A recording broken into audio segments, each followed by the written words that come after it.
And a good Thursday afternoon, Baltimore and beyond. Welcome into this latest edition of Sports with Coleman right here on Fox 1370 Sports Radio and Fox1370.com in tandem, Baltimore's most powerful all-sports outlet. Jerry Coleman with you up until 6 o'clock tonight. And then the Lebo Show comes your way. Orioles, by the way, winners today at the Yard. We'll hear from Dave Ginsburg of the AP, a wrap-up of today's game. Plus, we'll catch up and talk some tackle football with Ryan O'Halloran, NFL writer from the Washington Times. But we welcome here in studio Henry Hill, the famed, well, should I say movie star or mobster or just good fella or what? Henry, welcome to Fox 1370 Sports Radio here in Baltimore. Cool, yeah, the movie Goodfellas was my life story, and I've written a few books, and we got a new movie coming out, The Final Four. It's about the Boston College scandal in the 79-80 season. Right. We shaved quite a few points. Shaved a few points along the way. 11 games. I was involved in fixing 11 Boston College games. Not fixing, but shaving points.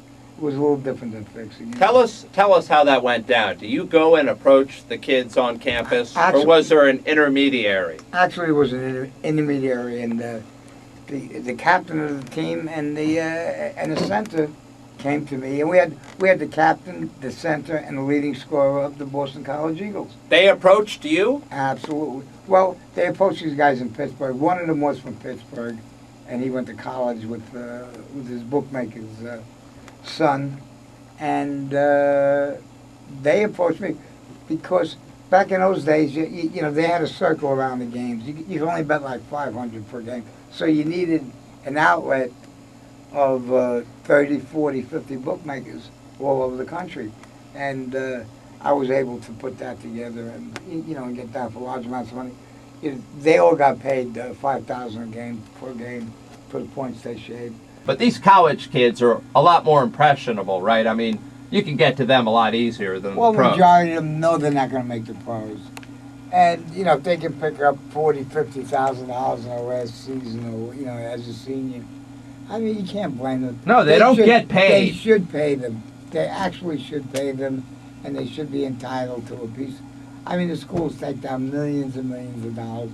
They can throw these kids a little bone here and there, and I don't know why they don't do it. They think a scholarship is enough, but I agree with you. There's got to be more. They're selling their jerseys in the bookstore and keeping the profits. Yeah, We know how the NCAA works. They're They're sort of like the mob. 410-481-13. Have you ever had to go and collect from an athlete and threaten an athlete? Well, the kids from Boston College, they got a little crazy in 1 or 2 games, and I didn't threaten them. I just said that, You had to straighten them out. Yeah, they blew a couple of games, and we blew a lot of money. So I was sent up to Boston to talk to them. And I said, listen, you can't play basketball with a broken wrist or broken fingers. And they got right in line. But it's it's an addiction. It's like anything else, and and you get stuck, you get buried. You want to, you just send it in more. You want to get out. Try and get your money back is what you try to do. But go ahead. There was one 3-month period that I won $480,000 in betting college basketball, and none of those games were fixed. We had some handicappers that were, they were school teachers, these 2 school teachers, and they had charts from every, in the basement of the house. They had every single team, and they spoke with people all over the country, guys that were, trainers, and they knew who got drunk the night before. They knew, they were on top of their game, and they were the best. And we just followed them. What did you think about that movie 21, chronicling the MIT kids who were the card counters? Unbelievable. Those kids were amazing. Some respect for them, huh? Absolutely. Come on. You could beat a casino. You got it going on. They're on the blacklist too, I'm sure. I'm sure. Are you allowed in casinos? Yeah. I just recently I was on the Howard Stern show when we did it at the Hard Rock in Vegas, and the gaming commission came up. I was going to gamble. Howard was. I was going to do a blackjack game for $25,000, and they pulled the producers and myself to the side and they said, listen, you're in a black book. I says, I am what? Anyway, I didn't get a shot to to gamble at $25,000 on one-handed blackjack. But they says I was in a black book, which I'm not. I go to Vegas often, and They denied you or not? they didn't. Well, I mean, everybody got a little nervous, when these guys go. I'm in a black book. What are you going to do? It's on TV and radio. I'm not no. What are you, a black card counter? book. I'm not no black book. They just they had to put their 2 cents in. Got to mention that Henry is in town in Baltimore for a reason. I'll tell you about that in just a moment. But before we go to break, I guess we're going to break? Can I ask Henry if this is his first visit to Baltimore? No, absolutely. I used to come to Baltimore twice a week. To pick up loads of cigarettes. Back in 1965, 66, I used to buy 4,000 cartons of cigarettes a couple times a week. I hope the statute of limitations has run out. We'll continue that conversation when we come back with Henry Hill, who is going to be at the Hustler Club, by the way. That is tomorrow night and Saturday night from 10 to 2 over at Larry Flint's Hustler Club down there on Baltimore Street. Back with a lot more on Henry Hill and his history with the mob in sports after this Fox National Sports Report. I was a degenerate gambler. That was my first addiction, was gambling as a kid. And I took it to the max. I mean, we used to spend 4 or 5 days a month in Vegas. But when you know when you know that, that the game's in the book, it's got to be a better feeling. And we won quite a few hours. Jay's in Parkville on Sports with Coleman, along with Henry Hill. Welcome, Jay. Yes, sir. A good show, guys. Thank you. Henry, this goes out to you. In regards to the Jets and the Colts back in 1969. I was at the game at the Orange Bowl. But it was rumored, or to this day, it doesn't rest as far as what may have happened influencing that game, the outcome of it.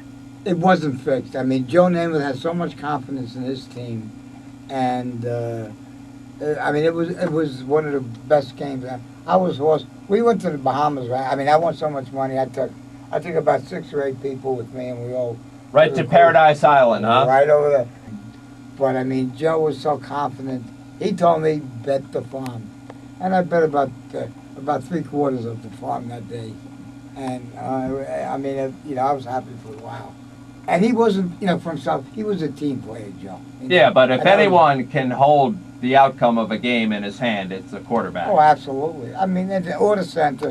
Thanks for the call. Appreciate it there, Jay. 410-481-1370. All right, the movie Goodfellas, we talked about the accuracy. Someone asked me about Bats Battaglia. Did you really chop him up?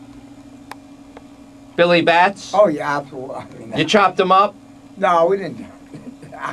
That was an email question. I was present when they whacked him in my club. Well, they almost whacked him. Then they had to kill him again. We had to bury him twice. It was a horrible situation. But he had come home from doing 6 years, and he wanted his bookmaking business. He wanted his loan sharking business, and Jimmy had control of it all, in that area of the city. And the cat's away, the mice will play. What about the residuals? Do you get anything from this flick at all? Oh, you bring up a sore spot. I got a lot of money. I got a ton of money. For selling the book rights. A Wise Guy, and I'm in the battle right now with Warner Brothers. Okay. For my 7% back money. Is it safe to say Warner Brothers will not be involved in Final Four? Well, listen, if they do the right thing, we can work something out. I'm sure they will be, because they own my life rights till 1980. Speaking of movies and whatnot, what is your take on the reality versus perception of a lot of the more popular movies that seem to be based on reality, especially some of the recent ones? They were kind of big scandals involving FBI and local police department in Boston about The Departed and things like that, and also the Baltimore series The Wire. That's a great show to watch. In doesn't fact, really stray too far from the truth, and how deep does the corruption really go as far as, and where does the money really go? I mean, you guys seem like you're blowing a lot of money. What about the people that weren't like blowing the money?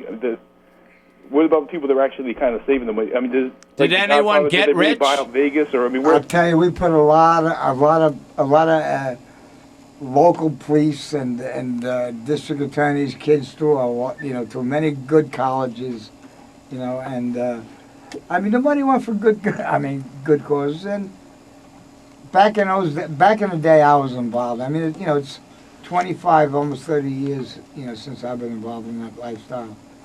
But everybody had their hand out, but it was a different era. Not that it doesn't go on today to a certain extent, but I mean it was a different era back in the day. I mean everybody had their hand out, and they took care of you. We took care of them. What a 24 hours it's been here on Sports with Coleman.